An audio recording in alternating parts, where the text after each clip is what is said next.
Hello everyone, আসসালামু আলাইকুম। আশা করি সবাই ভালো আছেন। আমাতুল্লাহ ইনকিউবেটর অ্যান্ড হ্যাচারির পক্ষ থেকে আমি মোহাম্মদ আবু কাসেম আপনাদেরকে জানাচ্ছি স্বাগত। তো নতুন আরও একটি ভিডিও নিয়ে আপনাদের সামনে চলে আসলাম। আজকে মূলত হচ্ছে যে দেখাবো যে আপনারা যারা আমাদের থেকে অটো ইনকিউবেটরগুলো অর্ডার করতেছেন এবং কি অটো ইনকিউবেটরগুলো আমরা পাঠাচ্ছি, অনেকে আছে দেখা যায় যে মেশিনগুলো ওনাদের কাছে পৌঁছানোর পরে ওনারা হচ্ছে যে এটার নাম হচ্ছে টাইমার।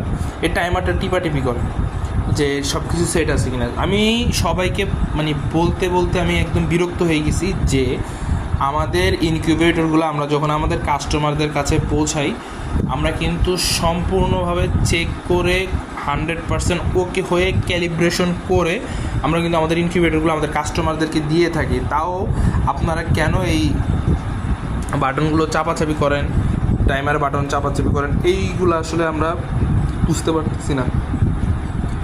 তাছাড়া আমরা কিন্তু আমাদের ইনকিউবেটরগুলো হচ্ছে যে আমরা 2 থেকে 3 বার এরকম বাইরে থাকা অবস্থায় আমরা হচ্ছে যে টাইমারে 3 মিনিট সেট করে হচ্ছে আমরা চেক করি, এবং কি বাইরে থাকা অবস্থায় আমরা আরেকটা চেক করি, সেটা হচ্ছে যে আমাদের মেশিনের কোথাও হচ্ছে যে লুজ কানেকশন আছে কিনা বা কোথাও হচ্ছে যে আমাদের লিকেজ কারেন্ট আছে কিনা। আমরা পুরো হচ্ছে যে মেশিনে আমরা এই লিমিট সুইচ দিতে শুরু করে সব কিছুর ভিতরে হচ্ছে আমরা লিকেজ কারেন্ট টেস্ট করি। টেস্টার দিয়ে চেক করলে হচ্ছে যে বোঝা যায়। অনেক সময় দেখা যায় অনেকে কাজের ফিনিশিং ভালো না হওয়ার কারণে, আবার অনেকে আছে যে ভালো করে কাজ করতে পারে না। অনেকে আছে যে এমনও আমি কোম্পানি দেখেছি যারা ইলেকট্রিক্যাল লাইন সম্পর্কে কোনো ধারণাই নেই, বাট তারা হচ্ছে যে ইনকিউবেটর নিয়ে কাজ করতেছে, ইনকিউবেটর তৈরি করতেছে। তাদের ইনকিউবেটরগুলো নিয়ে অনেক বিপদে পড়তেছে।